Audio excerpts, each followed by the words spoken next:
Hello TET warriors, ముందుగా అందరికీ శుభోదయం. టెట్కు ప్రిపేర్ అవుతూ కష్టపడిన వారందరికీ, ఎగ్జామ్ కంప్లీట్ చేసుకున్న వాళ్ళకి శుభాకాంక్షలు. అయితే ఎగ్జామ్ రాస్తున్న వాళ్ళందరికీ all the best future teachers.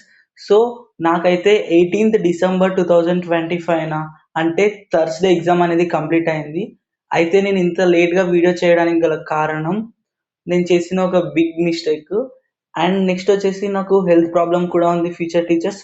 So అందువల్లే నేను వీడియో అనేది చాలా లేట్గా చేశాను. ఈవెన్ ఎగ్జామ్ ముందు రోజు కూడా వీడియో చేయాలనుకున్నాను, అయితే నాకు హెల్త్ సహకరించలేదు, అందుకనే నేను వీడియో చేయలేకపోయాను. And sorry. ఈ వీడియోలో నేను టెట్ ఎగ్జామ్ కోసం వెళ్ళేటప్పుడు చేసిన ఒక బిగ్ మిస్టేక్ గురించి, అండ్ అలాగే టెట్ ఎగ్జామ్ నేను ఎలా రాశాను అన్న దాని గురించి మీకు తెలియజేస్తాను. వీడియోని స్కిప్ చేయకుండా చివరి వరకు చూడండి. అయితే ఫ్యూచర్ టీచర్స్, నేను మీకు చాలా సార్లు చెప్పాను, ఇది నా ఫస్ట్ అటెంప్ట్. ఇప్పుడు నేను ఇంకా బీఎడ్ కంప్లీట్ చేసుకొని ఫస్ట్ టైం అటెంప్ట్ చేస్తున్నానని చాలాసార్లు చెప్పాను. అయితే నేను ప్రిపరేషన్ వరకు నా వరకు నేను 100% ప్రిపేర్ అయ్యాను. అయితే అక్కడ ఎగ్జామ్ ఎలా రాశానంటే, ఎగ్జామ్ అయితే నా వరకు థర్స్డే జరిగిన మార్నింగ్ షిఫ్ట్లో సోషల్ నా సబ్జెక్టు. సో నాకైతే పేపర్ అనేది బెటరే అనిపించింది, ఎందుకంటే నేను ఇంకా సిలబస్ మొత్తం కంప్లీట్ చేయలేదు. నేను చదువుకున్న దగ్గరికి నా ప్రిపరేషన్ వరకు బెటర్ అనిపించింది. కాకపోతే సైకాలజీలో ఫస్ట్ మనం చూసినట్లయితే, సైకాలజీ అనేది చాలా డెప్త్గా అడగడం జరిగింది. కాన్సెప్ట్ అర్థమైతే తప్ప మనం అక్కడ ఆన్సర్ చేయలేము. అయితే ఇక్కడ స్టేజెస్ వచ్చేసి మనకు లాటర్ చైల్డ్హుడ్లో మనకు టోటల్గా 8 స్టేజెస్ ఉన్నాయి కదా, ఎరిక్సన్ ఇచ్చినవి. సో ట్రస్ట్, మిస్ట్రస్ట్, ఈ విధంగా మొత్తం 8 ఉన్నాయి కదా, వాటికి సంబంధించి ఒక బిట్ రావడం జరిగింది. అండ్ కాన్సెప్ట్ ఓరియంటెడ్గా చాలా డెప్త్గా అడిగారు సైకాలజీ మాత్రం. సో సైకాలజీ కాస్త డిఫికల్ట్ అనాలి. అయితే ప్రిపేర్ అయిన వాళ్ళకి ఈజీ అయ్యుండొచ్చు, నా వరకు అయితే కాస్త కష్టం అనిపించింది ఫ్యూచర్ టీచర్స్. అండ్ నెక్స్ట్ వచ్చేసి తెలుగు. తెలుగు కాస్త బెటర్ అనిపించింది, ఎందుకంటే తెలుగులో నేను ప్రిపేర్ అయ్యాను, తెలుగు మొత్తం కంప్లీట్ చేసుకున్నాను. అయితే అక్కడ మనకు మెజారిటీగా మ్యాచ్ ద ఫాలోయింగ్ అడిగారు. ఇక్కడ ఏంటంటే మనకు ఒక క్వశ్చన్కి ఆప్షన్ సెలెక్ట్ చేసుకోవచ్చు, కానీ 4 వేసి కాలమ్స్ ఇచ్చేసి అందులో మ్యాచ్ చేయడం మాత్రం కాస్త డిఫికల్టీనే. కాకపోతే ఫస్ట్ ఒకదానికి ఎలిమినేట్ చేస్తూ ఏదానికి కేసు ఆడిపోతుందంటూ కంప్లీట్ చేసుకున్నాను. So Telugu better. And next వచ్చేసి ఇంగ్లీష్ అయితే నాకు చాలా టఫ్ అనిపించింది. సో నేను బేసిక్ లెవెల్లో చూసుకున్నాను, గ్రామర్ లెవెల్లో ఆర్టికల్స్, నౌన్స్, అండ్ అలాగే ప్రిపోజిషన్స్, వీటన్నిటి గురించి, వర్బ్ ఫార్మ్స్, వీటి వరకు చూసుకున్నాను. కాస్త కొంచెం టఫ్ అని అనిపించింది నా వరకు అయితే ఇంగ్లీషు. మీకు ఎలా అనిపించిందో నాకు తెలియదు ఫ్యూచర్ టీచర్స్. అండ్ నాకు వచ్చేసి సెంటర్ వచ్చేసి మనకు అశోక కాలేజ్ ఉంది కదా, అక్కడ సుబ్బారెడ్డి స్కూల్ ఆఫ్ ఎడ్యుకేషన్స్లో జరగడం జరిగింది, కర్నూలు డోన్ రోడ్లో. సో నేను ఇక్కడ మీకు ఒక విషయం చెప్తాను చివర్లో. అండ్ వచ్చేసి ఫైనల్లీ సోషల్ పేపర్ చూశాక నాకైతే చాలా సంతోషం అనిపించింది ఫ్యూచర్ టీచర్స్.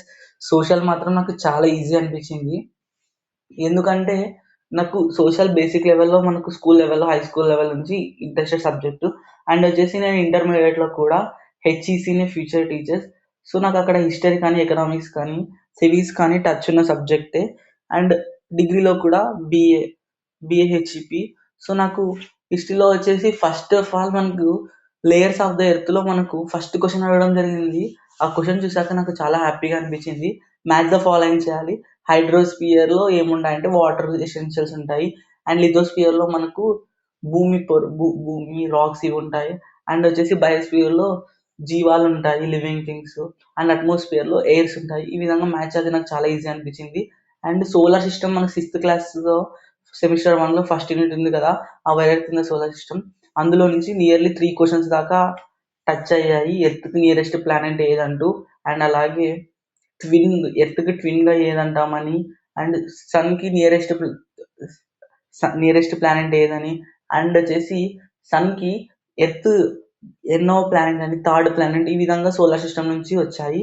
అండ్ అలాగే నాకు రాజా రామ్మోహన్ రాయ్ గురించి నియర్లీ 3 క్వశ్చన్స్ అడగడం జరిగింది. సో కౌమాద సమితి అనే పత్రికను ఎవరు పబ్లిష్ చేశారంటూ, రాజా రామ్మోహన్ రాయ్. అండ్ అలాగే మనకు సతీ సహగమన చట్టం ఏదైతే ఉందో, సతీ అబాలిష్మెంట్ చట్టం, దాని గురించి కూడా అడగడం జరిగింది. సో నేను అక్కడైతే గెయిన్ అయ్యాను. అండ్ వచ్చేసి మనకు స్వరాజ్యం నా జన్మ హక్కు అంటూ చెప్పింది బాలగంగాధర్ తిలక్. సో నేనైతే సోషల్ అంత డెప్త్గా చదువుకోకపోయినా నాకు ఇంటర్ డిగ్రీ కామన్ సెన్స్తో రాసేసాను. So all the best. And నేను చేసిన మిస్టేక్ గురించి తెలియజేస్తున్నాను ఫ్యూచర్ టీచర్స్. అదేంటంటే నేను చేసిన ఒక బిగ్ మిస్టేక్ ఏంటంటే, మనం ఎగ్జామ్కి వెళ్ళేటప్పుడు మన హాల్ టికెట్, ఫొటోస్ ఉండాలని ఫొటోస్ కూడా తీసుకున్నాను. అలాగే ఒరిజినల్ ఆధార్ కార్డు కూడా కంపల్సరీ. నేనైతే ఒకటి ఉంటే ఉంటుందని జిరాక్స్ తీసుకెళ్ళాను. అండ్ అలాగే ఆధార్ ఒరిజినల్ కూడా తీసుకెళ్ళాను. అయితే నేను అక్కడ నా బ్యాగ్లో పెట్టుకున్నాను. అయితే అది ఎలా మిస్ అయిందో నాకే అర్థం కాలేదు, ఎక్కడ మిస్ అయిందో. తీరా చూస్తే నా ఒరిజినల్ ఆధార్ కార్డ్ అనేది లేదు. నేను ఎగ్జామ్ సెంటర్కి వెళ్ళేటప్పటికి 8:45 అయిపోయింది. అక్కడ చెకింగ్ దగ్గర చూసామంటే ఒరిజినల్ ఆధార్ ఉంటేనే లోపలికి అలౌ అన్నారు. సో ఒక్క నిమిషం నేను భయపడిపోయాను. ఎందుకంటే ఇంతవరకు ప్రిపేర్ అయ్యి కర్నూలు వరకు ఎగ్జామ్ రాయడానికి వచ్చి ఎగ్జామ్ సెంటర్ ముందు నుంచి వాపస్ వెళ్ళిపోవాలేమో అని అంత భయపడ్డాను. అయితే అక్కడ ఎగ్జామ్ సెంటర్కి నియర్లోనే ఒక నెట్ సెంటర్ ఉంది. అయితే నా మొబైల్స్ అవన్నీ కూడా మా ఫ్రెండ్కి ఇచ్చి సైలెంట్లో పెట్టి పంపించాను. అయితే అక్కడ మా ఫ్రెండ్ కనిపించలేదు. మా ఫ్రెండ్కి ఫోన్ చేస్తున్నా, మొబైల్స్ అన్నీ సైలెంట్లో ఉన్నాయి కదా, లిఫ్ట్ చేయట్లేదు.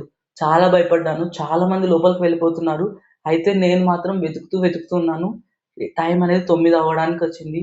సో నేను ఇంక ఎగ్జామ్ రాయను అనుకున్నాను. అలాంటి టైంలో మా ఫ్రెండ్ కనిపించాడు. వెంటనే నా మొబైల్ తీసుకొని నెట్ సెంటర్ దగ్గర ఓటీపీ చెప్పేసి మళ్ళీ ఒరిజినల్ ప్రింట్ తీసుకొని లోపలికి వెళ్ళాను. లోపలికి వెళ్ళేంత వరకు కూడా నేను చాలా భయపడ్డాను. సో నాకు ఇంత పెద్ద ప్రాబ్లమ్ వస్తుందని నేనైతే అస్సలు ఎక్స్పెక్ట్ చేయలేదు. సో ఇది నా టెట్ ఎగ్జామ్ రాసిన గురించి చెప్పాను. సో మీరు ఎలా టెట్ ఎగ్జామ్ రాసారో కింద కామెంట్ చేయండి. అండ్ అలాగే నేను క్వాలిఫై అవుతానా లేదా అని కూడా మీరు కింద కామెంట్ చేయండి. ఎందుకంటే చాలామంది ఫస్ట్ అటెంప్ట్లో క్వాలిఫై అవ్వడం చాలా కష్టం అంటూ క్రిటిసైజ్ చేశారు. సో అది నేను క్వాలిఫై అవుతానో లేదో చూద్దాము. And thank you. Please subscribe and support. Thank you for watching future.